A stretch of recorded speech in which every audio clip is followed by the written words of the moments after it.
right. Okay. Yeah, I almost fell off the chair. Welcome back to JK Rants and Reviews. I'm John. This is Caleb.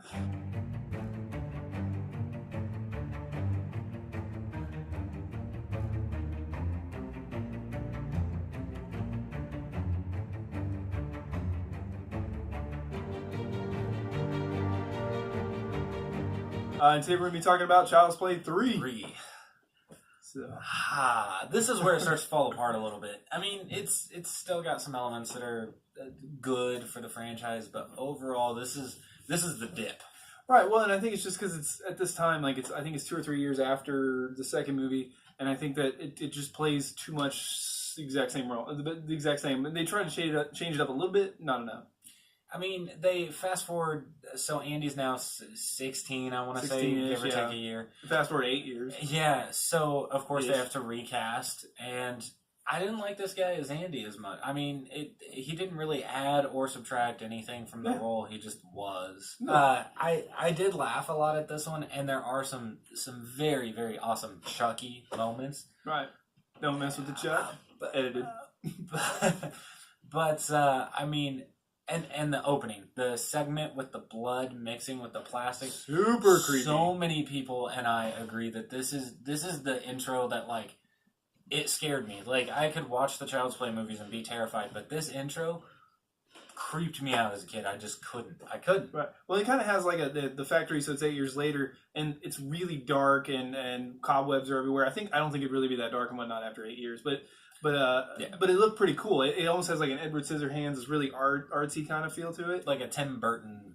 Right. Yeah. And they pick up, and it looks just like where they left off, where Chucky's like the head's blown up, and they grab it. That weird stump thing on the cart. Right, and then it just drips the blood over the bat or whatever, and then that's how they start with that sequence of the blood and the plastic. And it's creepy. Very creepy. I mean, it's well done until the last second where it's reverse. They do the reverse drip. Yeah. And I never really caught it till this time. It never really bugged me till this time, but it's so good that I'm just going to let it go. It's so good. Yeah, sometimes we can let that go. The opening of this is great. So then the board has a meeting where they're like, they're going to put this stuff out, but one guy's like, we shouldn't. It's a PR nightmare. We're finally recovering from Andy Barclay and all that negative noise. And the other guy's like, look, factory's up and running, ready to go. It starts next week, and there's a lot of money to be made, and people are still interested. And so the guy's like, the bottom line's the bottom line. The same returning actor from the second one, pretty sure. Maybe. The villain, like from RoboCop, we were saying. Yeah. OCP demands. Right. So he signs off on it, and away they go. And surprise, they have the first Chucky doll that was ready to go, which happens to be Chucky. It happens to have Chucky's blood. First good guy doll, sorry. Which, this is the first movie where I stopped and went, how easy is it to revive Chucky? Like, it is ridiculous. Like, Voodoo Man? Like, this dude is, like, blown to bits, and then all of a sudden just one little accident and he's back to life. Like, it's absolutely crazy. He's got some of the best deaths in a franchise, of any franchise. Oh, yeah. Horror franchise. I don't know. It's just weird. Yeah. I don't know. Yeah, we should rank that, the deaths of Chucky. That'd be cool. Man. Part 2 may take the win. Maybe. Well, in this movie, though, we'll get there. Oh, yeah. But yeah, so then it opens up, and that guy's office is awesome. He's got like toys everywhere, which, I mean, we think it's awesome. He's definitely a workaholic. So right, you get the cigar and the scotch probably, and he's gonna be a terrible person to ever be around ever. Right, because the guy's like, I told my wife I'd be coming home. Wait, maybe I can look over the reports again. He's just like, right, yeah. God dang. But this is awesome though. Like, he lives there. Like, he's got the leather couches, and he's got the TV and everything. He's got and then Chucky gets out, and he's got the little golfer. Anyway, and then he hits him with the marbles, and he's trying to like fly the helicopter into his face, and the little car on there. So this scene alone made me wonder: is that where the reboot got the ideas from? Was from Part 3 that Chucky's in control of all the AI, or was it Terminator 3? Right. But then he that's why I like this scene, is because he plays with a lot of stuff in there with the toys and stuff. So then he grabs the darts, and he just boom, bullseye right in the spine, and it drops him. Yeah. And like, I mean, that was a good, and then the strangulation to get the circulation going. There's good one-liners in this movie. Yeah, Chucky's one-liners, yet again, all really good.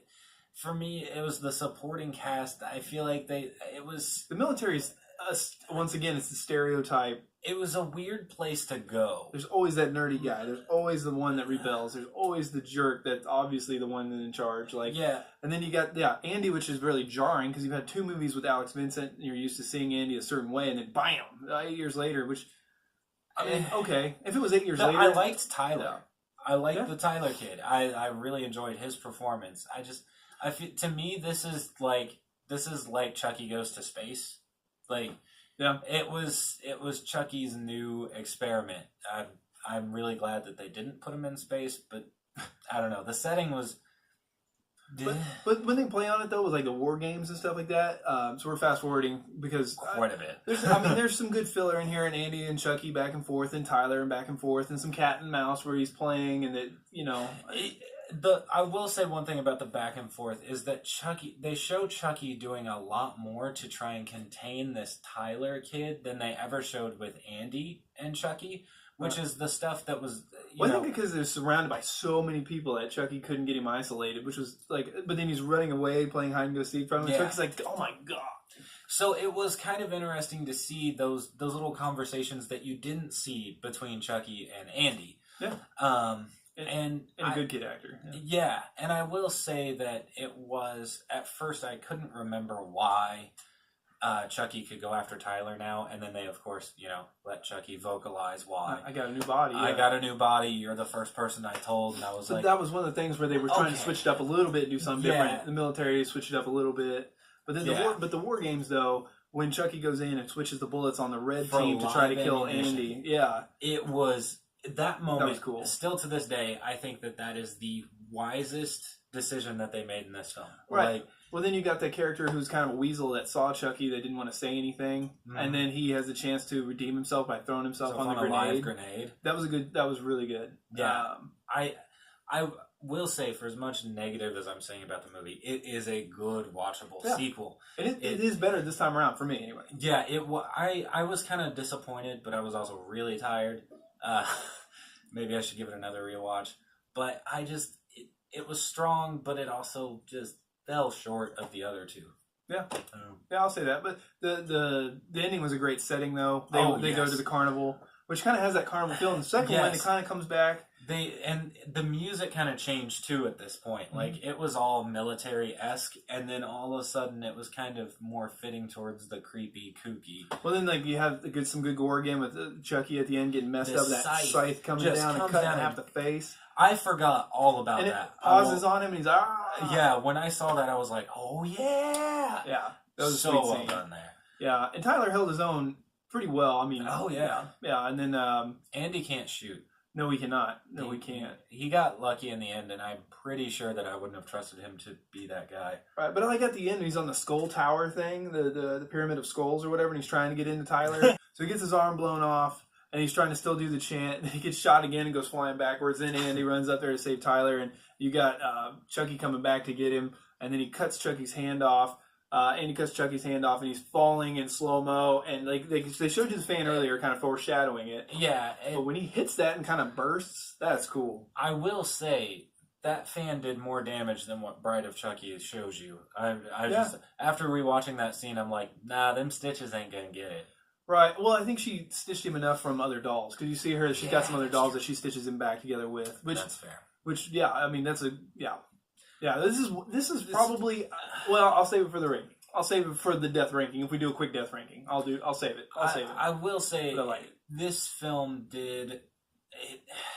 It felt like a Chucky movie, but it totally felt like it wasn't a Chucky movie. It's a difficult place to be in, just because it. I don't know. Maybe I need to watch it again. Chucky still looked good. He had probably some of the best one-liners in this movie. Definitely. This one had more of a comedic value than Child's Play 2 and, of course, the first. Right. It just didn't move as fast. Like the first one, it goes step by step. And this one, it just kind of slowly, you have to get the military stuff. You got to get the cat and mouse stuff. It just kind of goes, it's a little slow. Yeah, it does move slow. And I struggled with it. I mean, it's still overall, I would watch it again, and I probably will soon, just to be like, why do I hate it so much right now? What would you rank it? I would give it a 7. I'll go 7. And the reason being is it still holds on to those factors that made Child's Play, but it decided to play around in another playground. I love Jason X, so I can give it credit for trying something. But you just lost credit from everybody else. That's fine. I don't care. Anyway, I love it. So I'll give it let's give it a 6.5. It's not bad. There's like nothing in it that I really go like, you know, there's some right. There's nothing bad about it. It's just it's been done before, and it's been done a little bit better in the other movies. Like it's already like you've already seen Chucky as the whodidit. You've already seen Chucky as the main star of the film.